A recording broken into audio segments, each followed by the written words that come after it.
பாரத தேசம் தன் அடையாளத்தை தொலைத்து ஆங்கிலேயர்களின் அடிமை தலையில் அயர்ந்து கிடந்த இருண்ட காலம் அது.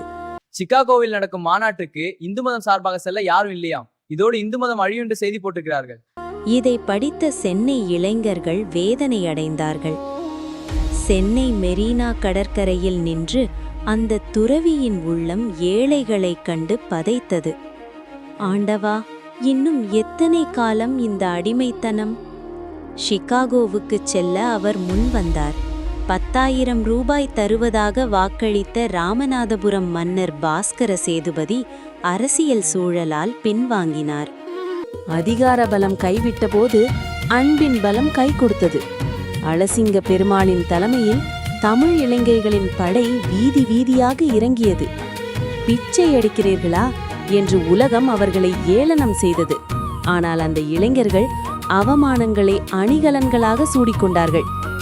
ஐயா, இந்து மதத்தை காக்க சிறிது பண உதவி செய்யுங்கள். எனக்கு அதை பத்தி கவலை இல்லை.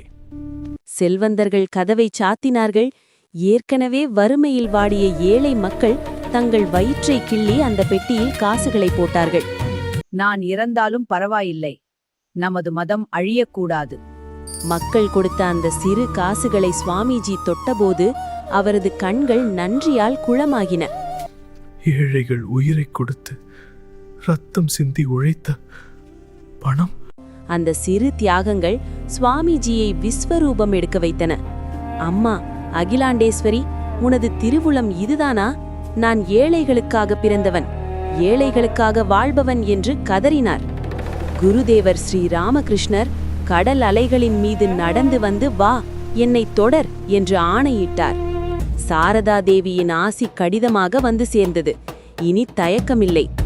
தர்மத்தின் மகிமையை உலகெங்கும் பரப்புவோம் என்று அவர் முழங்கினார். 1893 மே 31 பெனின்சுலார் கப்பல் புறப்பட்டது. அது வெறும் கப்பல் அல்ல, பாரதத்தின் ஆன்மாவை சுமந்து சென்ற வாகனம்.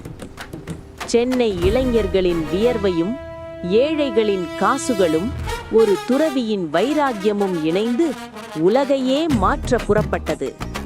அன்று அவர் தொடங்கி வைத்த அந்த சுதந்திர தீ இன்று உங்கள் உள்ளத்தில் எரிந்து கொண்டிருக்கிறதா?